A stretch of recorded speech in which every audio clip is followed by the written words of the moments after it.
டேய் அங்க போறா. டேய் என்னடாச்சு?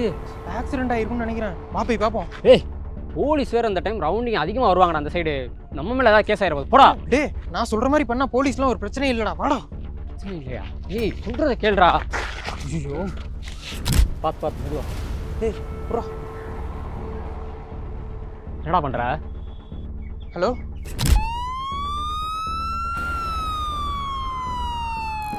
காளி, நம்ம ஒரு நாள் ஆக்சிடென்ட் ஆனப்போ ஹெல்ப் பண்ணோம்ல, ஆமாம். அது கவர்மெண்ட்ல இருந்து 25,000 ரூபா ரிவார்டு தராங்களாண்டா. அது மட்டும் இல்லாம இயர்லி அவார்டு அப்படின்னு சொல்லி 1,00,000 ரூபா கூட கிடைக்க வாய்ப்பு இருக்குன்னு சொன்னாங்க. அப்படியா? என்னடா சொல்கிற? டேய் நான் தான் அதை பத்தி அன்னைக்கே உன்கிட்ட சொன்னேன்ல. டேய் ஆக்சிடென்ட்டுக்கு ஹெல்ப் பண்ணுறோன்னு சொல்லி ஹாஸ்பிட்டலில் நம்ம டீட்டெயில்ஸு கொடுத்துட்டு வந்திருக்கோம். நாளைக்கே போலீஸ் நம்மளை ஏதாவது கேட்டு தொந்தரவு பண்ண மாட்டாங்களா? நம்ம மேலே கேஸ் போட்டுற மாட்டாங்களா? டேய் இந்த மாதிரி ரோடு ஆக்சிடென்ட்ல பாதிக்கப்பட்டவங்களுக்கு நம்ம ஹெல்ப் பண்ணோம்னா போலீஸ் நம்மளை விசாரிக்கிறதுக்கோ அல்லது தொந்தரவு பண்ணுறதுக்கோ எந்த வாய்ப்பும் கிடையாது. ஏன்னா ஹெல்ப் பண்ணுறவங்களோட டீட்டெயில்ஸ் கேட்கக்கூடாது, அவங்கள விசாரணைக்காக கூப்பிடக்கூடாது. ஒருவேளை நாமளாக விருப்பப்பட்டு விசாரணைக்கு வரேன் அப்படின்னு சொல்லி ஒத்துக்கிட்டாலுமே அவங்கள வீடியோ கான்ஃபரன்சிங்கில் தான் விசாரிக்கணும். அதுவும் ஒரு டைம் தான் விசாரிக்கணும். நம்மளை பற்றின எந்த டீட்டெயில்ஸுமே கம்பல் பண்ணி கேட்டு வாங்கக்கூடாது அப்படின்னு சொல்லி கவர்மெண்ட்டோட சட்டமே இருக்குது. அந்த சட்டத்துக்கு பேர் குட் சமாரிட்டன் லா அப்படின்னு சொல்லி சொல்லுவாங்க. இது வந்து சுப்ரீம் கோர்ட்டோட வழிகாட்டுதலின் அடிப்படையில் 2016 கவர்மெண்ட்டே ஏற்றுனாங்க. அதனால் இந்த சட்டத்தின் அடிப்படையில் போலீஸ் நம்மளை தொந்தரவு பண்ண மாட்டாங்க. அப்படி தொந்தரவு பண்ணாங்கன்னா நம்ம கம்ப்ளைண்ட் பண்ணலாம். அதே மாதிரியே இந்த விஷயத்தை வந்து மோட்டார் வாகன சட்டம் இருக்குல்ல, அதுலேயுமே ஒரு திட்டம் கொண்டு வந்து இப்போ யாராச்சும் அடிபட்டாங்க அவங்கள நம்ம ஹாஸ்பிட்டல் கொண்டு போகிறோம் அப்படின்னா கொண்டுட்டு போகிற வழியில் நம்மளுடைய கவனக்குறைவால் அவங்க இறந்தாலுமே நம்ம மேலே எந்த ஒரு கிரிமினல் கேஸும் பதியக்கூடாது அப்படின்னு சொல்லி இந்த சட்டத்திலையும் திருத்தம் கொண்டு வந்தாங்க. அதுக்கப்புறம் இப்போ ஹாஸ்பிட்டலில் கொண்டு போய் அட்மிட் பண்ணுறோம், ஹாஸ்பிட்டலில் நம்மளுடைய டீட்டெயில்ஸு அதே மாதிரி நீங்கள் தான் பில்லு கட்டணும், நீங்கள் வெயிட் பண்ணணும் அப்படின்னு சொல்லி கம்பல் பண்ணக்கூடாது. அதுவுமே இந்த சட்டத்தின் அடிப்படையில் தப்பு தான். ஓ ஆக்சிடென்ட் கேஸில் ஹெல்ப் பண்ணுறவங்கள காப்பாற்றுறதுக்குன்னு குட் சமாரிட்டன் லான்னு ஒரு சட்டமே இருக்கா? ஆனால் ஹாஸ்பிட்டலில் நம்ம டீட்டெயில்ஸ் எல்லாம் கேட்டு வாங்கிட்டாங்களே. அவங்களா கேட்டு வாங்கல, நானாக தான் விருப்பப்பட்டு டீட்டெயில்ஸ்லாம் கொடுத்தேன். அது ஏன் அப்படின்னா 2021 குட் சமாரிட்டன் ஸ்கீம் அப்படின்னு சொல்லி ஒரு ஸ்கீம் கொண்டு வந்தாங்க. அந்த ஸ்கீம் அடிப்படையில் இப்போ பாதிக்கப்பட்டவங்களை நம்ம ஹெல்ப் பண்ணி ரோடு ஆக்சிடென்ட்டில் பாதிக்கப்பட்டவங்களுக்கு ஹெல்ப் பண்ணி ஃபஸ்ட்டு 1 hour, அதை வந்து கோல்டன் பீரியட்னு சொல்லுவாங்க. அந்த 1 hourக்குள்ளே நம்ம போய் ஹாஸ்பிட்டலில் சேர்த்தாலும் அதே போலவே போலீஸ்க்கு இன்ஃபார்ம் பண்ணாலும் நம்மளை வந்து குட் சமாரிட்டன் அந்த ஸ்கீம் படி 25,000 ரூபா ரிவார்டு கேஷ் ரிவார்டு கொடுக்குறாங்க. ஓ நமக்கு 25,000 ரூபா தருவாங்களா? ஆமாடா, இந்த ஸ்கீம் வந்து சென்ட்ரல் கவர்மெண்ட் கொண்டு வரும்போது கேஷ் ரிவார்டாக 5,000 ரூபா கொடுத்துருந்தாங்க. இப்போ வந்து அதை 25,000 ரூபா இன்க்ரீஸ் பண்ணியிருக்காங்க. ஹாஸ்பிட்டலில் நம்ம டீட்டெயில்ஸ்லாம் வாங்கினாங்கல்ல, அது அவங்க போலீஸில் கொடுப்பாங்க. அவங்க ஒரு அக்னாலஜ்மெண்ட் நோட் பேட் அப்படின்னு சொல்லி வச்சுருப்பாங்க, அதில் அவங்க நோட் பண்ணிக்குவாங்க. ஸோ அது மூலயமா தான் நமக்கு கேஷ் ரிவார்ட்லாம் கொடுக்குறாங்க. ஆனால் இந்த மாதிரி பிரதிபலன் கிடைக்கும், பணம் கிடைக்கும் அப்படின்னு சொல்லலாம் எதிர்பார்த்து நம்ம ஹெல்ப் பண்ணக்கூடாது. நான் அதெல்லாம் எதுவும் எதிர்பார்த்து ஹெல்ப் பண்ண மாட்டேன். ஒருவேளை அவங்களே அந்த காசு கொடுக்குறேன்னு சொன்னாங்கன்னா எப்படி கொடுப்பாங்க? இப்போது போலீஸ் வந்து நம்மளுடைய டீட்டெயில்ஸ்லாம் நோட் பண்ணி வச்சுருக்காங்கல்ல, நம்ம என்ன மாதிரி ஹெல்ப் பண்ணோம் அந்த விஷயங்கள் எல்லாமே டிஸ்ட்ரிக்ட் லெவலில் ஒரு அப்ரூவல் கமிட்டி இருக்கும், ஓகேவா? அந்த கமிட்டிக்கு கொடுப்பாங்க. அந்த கமிட்டியில் செலக்ட் பண்ணி டிரான்ஸ்போர்ட் டிபார்ட்மெண்ட்டுக்கு அனுப்புவாங்க. இப்போது டிரான்ஸ்போர்ட் டிபார்ட்மெண்ட்லேருந்து நம்ம அந்த ரிவார்டுக்கு தகுதியானவங்களாக இருந்தால் நம்மளுடைய பேங்க் அக்கௌண்ட்டுக்கு டைரெக்டாக அந்த அமௌண்ட் வந்து கிரெடிட் பண்ணிடுவாங்க. இப்படி தான் நமக்கு அந்த அமௌண்ட் கொடுப்பாங்க. இந்த ரிவார்டு வந்து ஒரு பர்சனுக்கு வருஷம் 5 தடவை கொடுக்குறதா சொல்லியிருக்காங்க. இதில் முக்கியமானவங்களை செலக்ட் பண்ணி நேஷனல் லெவலில் 1,00,000 ரூபா கேஷ் ப்ரைஸ் அவார்டு தரதா சொல்லியிருக்காங்க. ஓ இப்படிலாம் கேஷ் அவார்டு கொடுக்குறாங்களா? சரி 108க்கு ஃபோன் போட்டாலே ஜிஹெச்சுக்கு தானே கூப்பிட்டு போவாங்க, இவங்க ப்ரைவேட்டுக்கு கொண்டு வந்து விட்டுருக்காங்க. 108க்கு ஃபோன் பண்ணோம்னா அவங்க ஜிஹெச் தான் கூப்பிட்டு போவாங்க. ஆனால் பேஷண்ட்டோட கண்டிஷனை பொறுத்து பக்கத்தில் ஏதாச்சும் ஒரு ப்ரைவேட் ஹாஸ்பிட்டல் இருக்குது, எமர்ஜென்சி கண்டிஷன் அப்படின்னா அங்கேயும் கூட்டிகிட்டு போவாங்க. அதனால் நான் அங்கே கூப்பிட்டு போகலாம் அப்படின்னு சொல்லி அவங்கள்ட்ட சொன்னேன். அதனால் அவங்களும் அங்கே வந்து விட்டாங்க. சரி ஜிஹெச்சு கூப்பிட்டு போனால் ஃப்ரீ, எந்த காசும் கேட்க மாட்டாங்க. ஆனால் ப்ரைவேட்டு கூப்பிட்டு போய் இப்போ நம்மக்கிட்ட ஏதாவது காசு கட்ட சொல்லியிருந்தாங்கன்னா பேஷண்ட்டும் சரி அவங்க கூட போகிறவங்களும் சரி இந்த மாதிரி ப்ரைவேட் ஹாஸ்பிட்டல்லாம் காசு கட்டணும் அப்படிங்கிற அவசியம் இல்லை. ஏன்னா இன்னுயிர் காப்போம் அப்படிங்கிற திட்டத்தில் நம்மை காக்கும் 48 அப்படின்னு சொல்லி ஒரு ஸ்கீம் இருக்குது. அந்த ஸ்கீமில் வந்து இந்த மாதிரி எமர்ஜென்சியாக பாதிக்கப்பட்டவங்களுக்கு ஃபஸ்ட்டு 48 மணி நேரத்துக்கு செலக்டிவாக ஹாஸ்பிட்டல் செலக்ட் பண்ணி வச்சுருக்காங்க. நம்ம தமிழ்நாட்டிலே கிட்டத்தட்ட 600க்கு மேற்பட்ட ஹாஸ்பிட்டல் செலக்ட் பண்ணி வச்சுருக்காங்க. நம்ம டிஸ்ட்ரிக்டில் எங்கே இருக்குது அப்படின்னு சொல்லி எனக்கு தெரியும். அதனால தான் அந்த ஹாஸ்பிட்டலுக்கே கூப்பிட்டு போனேன். இப்போது அந்த ஹாஸ்பிட்டலில் அவருக்கு ட்ரீட்மெண்ட் எதில் பார்ப்பாங்கன்னா நம்மை காக்கும் 48 அப்படிங்கிற திட்டத்துக்கு கீழே தான் பார்ப்பாங்க. அதில் வந்து எமர்ஜென்சிக்கு தேவைப்படக்கூடிய 2,00,000 ரூபாய்க்கான ட்ரீட்மெண்ட் பார்த்துக்கலாம், ஓகேவா? முன்னே வந்து 1,00,000 ரூபா அப்படின்னு சொல்லி இருந்தது. இப்போ ரீசெண்டாக தான் தமிழ்நாடு கவர்மெண்ட் அதை 2,00,000 ரூபாயை இன்க்ரீஸ் பண்ணியிருக்காங்க. அதனால் 2,00,000 ரூபாய்க்கான ட்ரீட்மெண்ட் அங்கே பார்ப்பாங்கன்னு எனக்கு தெரிஞ்சனால தான் நான் அங்கே கூட்டிகிட்டு போக சொன்னேன். அதனால தான்.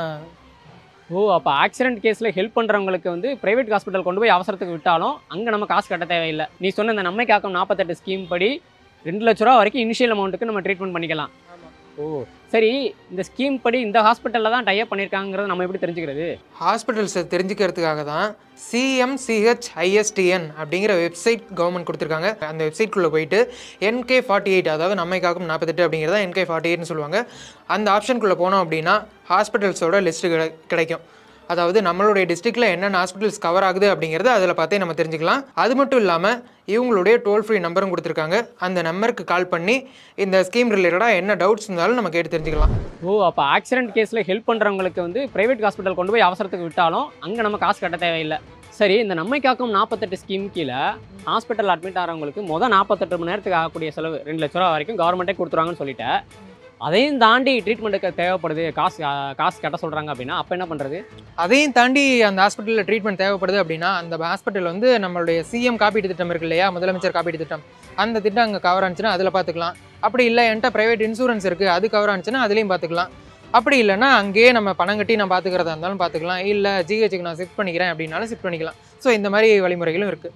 இப்படி ஒரு ஸ்கீம் இருக்குது, இப்படி ஒரு சட்டம் இருக்குதுன்னு தெரியாமல் இதுக்கு முன்னாடி ரோட்டில் போகும்போதெல்லாம் ஆக்சிடென்ட் ஆகி விழுந்து கிடப்பாங்க. நமக்கு எதுக்கு வம்புன்னு நானும் மற்றவங்கள மாதிரி கடந்து போயிருப்பேன். இப்போ தான் எனக்கு இதோட சீரியஸ்னஸ் புரியுது, இப்படி ஒரு ஸ்கீம் இருக்குன்னு புரியுது. நீ ஹெல்ப் பண்ணுறேன், ஏன்னா அந்த ஒரு உயிரை காப்பாற்றினோம்னா அவங்க குடும்பத்தையே காப்பாற்றின மாதிரில. இப்போ தான் இதோட சீரியஸ்னஸ் புரியுது. இந்த ஃபோன் வருது. ஹலோ, போலீஸா? உன் நம்பர் நீ கொடுக்கலையா? என் நம்பர் தான் நீ கொடுத்தியா? ஒன்றும் பதட்டப்பட, நான் சொல்கிற மாதிரி பேசு. ஹலோ, இப்போ பேஷண்ட்டு கூட அட்டெண்டர் யாருமே வரல, அவங்கள பேஷண்ட்டை மட்டும் ஏற்றி விட்டு அனுப்பிச்சி விட்டாங்க அப்படின்னா அந்த மாதிரி சமயங்களில் நீங்கள் தான் ஹாஸ்பிட்டல் போய் சேர்ப்பீங்களா? என்ன நடக்கும்? நீங்கள் என்ன பண்ணுவீங்க? நாங்கள் போயிட்டு பேஷண்ட்டோட சம்மரி எல்லாமே நாங்கள் சொல்லுவோம். டாக்டர்கிட்ட, அங்கே உள்ள கேஷுவாலிட்டி டாக்டர்ஸை நாங்கள் சொல்லுவோம். அவங்க வந்துட்டு எல்லாமே செக் பண்ணிவிட்டு அதுக்கான அட்மிஷன் சீட்டு, அந்த பேஷண்ட்டுக்கு CT எக்ஸ்ரே எல்லாமே நாங்கள் தான் எடுக்கணும். நாங்கள் தான் எல்லாமே பண்ணணும். அந்த ஃபுல் எல்லா ஹேண்ட் ஓவரும் எல்லாமே முடிச்சதுக்கப்புறம் தான் அந்த பேஷண்ட்டை விட்டுட்டு நாங்கள் அந்த இடத்துல போகணும். நாங்கள் போனோன்னே ஷிப் பண்ணிட்டு போயிடக்கூடாது. அந்த பேஷண்ட்டுக்கு அட்மிஷன் சீட்டு, CT ஸ்கேன், எக்ஸ்ரே இதெல்லாம் எடுத்து கொடுத்துட்டு தான் நாங்கள் வரணும். இப்போ போலீஸ் கேஸ், இப்போ ஆக்சிடென்ட் கேஸ்னால் போலீஸ் இன்ஃபார்ம் பண்ணணும். அதெல்லாம் எப்படி ஹாஸ்பிட்டலில் இன்ஃபார்ம் பண்ணிடுவாங்க, நீங்கள் சொல்லணுமா? இப்போ அவங்களே தான் போடுவாங்க. அங்கே தனி டிபார்ட்மெண்ட், அங்கேயே போலீஸ் இருக்கும், எல்லா கேஷுவாலிட்டி எல்லா ஹாஸ்பிட்டலுமே இருக்கும். ஸோ அவங்க தான் அந்த AR எல்லாமே என்ட்ரி பண்ணுறது எல்லாமே. நாங்கள் ஜஸ்ட் ஃபார் அந்த சீனில் நாங்கள் எந்த சீனில் எடுத்தோம், பேஷண்ட் எப்படி இருந்தாங்க, அந்த டீட்டெயில்ஸ் தான் நாங்கள் கொடுப்போம். அது வந்து ஆக்சிடென்ட் கேஸ்க்கு இப்போ வந்து மயக்கம் போட்டே விழுந்துட்டாங்க, என்ன எதுக்காக மயக்கம் போட்டு விழுந்தாங்கன்னு தெரியல அப்படின்னா அவங்களுக்கு நீங்கள் என்னென்ன பண்ணுவீங்க? அலர்ட்டில் இருக்காங்களா அப்படின்னு சொல்லிட்டு கேட்போம். வெர்பலாக அலர்ட்டாக இருக்காங்களா, வெர்பலாக இல்லை பெயின்ஃபுல்லுக்கு ரெஸ்பான்ஸ் பண்ணுறாங்களா, அடுத்து அன்கான்சியஸா. ஸோ அன்கான்சியஸ்னால் என்ன பண்ணுவோம்னா ஃபர்ஸ்ட் ஆஃப் ஆல் செக் பண்ணுவோம், வைட்டல்ஸ் எல்லாமே செக் பண்ணுவோம். செக் பண்ணிவிட்டு நோ பல்ஸ் நோ ப்ரீத்திங் அப்படின்ற பட்சத்தில் ஜஸ்ட் நாங்கள் வந்துட்டு செக் பண்ணிவிட்டு CPR பண்ண ஆரம்பிச்சிடுவோம். CPR பண்ணி ரெக்கவர் ஆகுறவங்களும் நிறைய பேர் இருக்காங்க. ஸோ டிலே ஆகி ரொம்ப நேரம் ஒரு 1/2 hour இந்த மாதிரி இதுன்றதுல நாங்கள் நியர்பை டாக்டர் வச்சு டிக்ளேர் பண்ணிக்கோங்க அப்படிமா. ஸோ இந்த மாதிரி விஷயத்தில் என்னென்னா, இப்போ நீங்கள் நியர்பை டாக்டர் பல்ஸ் எதுவுமே இல்லை, பல்ஸ் இல்லை, ப்ரீத்திங் இல்லை, நீங்கள் வந்துட்டு நியர்பை டாக்டர் வச்சு டிக்ளேர் பண்ணிக்கோங்க அப்படின்னு சொல்கிறோம் அந்த இடத்துல. ஆனால் அவங்க அட்டெண்டர் வந்து அப்சர்வ் பண்ணிக்க மாட்டாங்க. என்ன சொல்கிறாங்கன்னா, இல்லை நீங்கள் கவர்மெண்ட் ஆம்புலன்ஸ் தானே, நீங்கள் ஹாஸ்பிட்டல் கூட்டி போங்க அப்படின்னு சொல்லிட்டு சொல்கிறாங்க. ஸோ இந்த மாதிரி இடத்துல நாங்கள் என்ன சொல்ல வரோன்னா, அவங்க பேஷண்ட்டுக்கு நாங்கள் அதை டிசைட் பண்ணலை. ஏன்னா நாங்கள் டாக்டரு இது இல்லைல்ல, அதுக்கு வந்து ஃபுல் ரெஸ்பான்ஸ் வந்து டாக்டர் தான் அந்த மாதிரி சம்பந்தத்துலாம். ஸோ நாங்கள் நோ பல்ஸ் நோ ப்ரீத்திங் அதை மட்டும் தான் நாங்கள் சொல்ல முடியும். இப்போ நாடி துடிப்பு இல்லை, ப்ரீத்திங் இல்லை, கொஞ்சம் நீங்கள் நியர்பை டாக்டர் வச்சு டிக்ளேர் பண்ணிக்கோங்க. அப்போ நாடி துடிப்பு இல்லை, மூச்சு வரல அப்படின்னா அவர் இறந்துட்டாலுமே நீங்கள் நாங்கள் அதை சொல்லக்கூடாது. நாங்கள் அதை சொல்லக்கூடாது. ஹாஸ்பிட்டலில் போய் சேர்த்துட்டு டாக்டர் தான் அதை சொல்லணும். அதை வந்து நாங்கள் எடுக்க மாட்டோம் ஆம்புலன்ஸில்.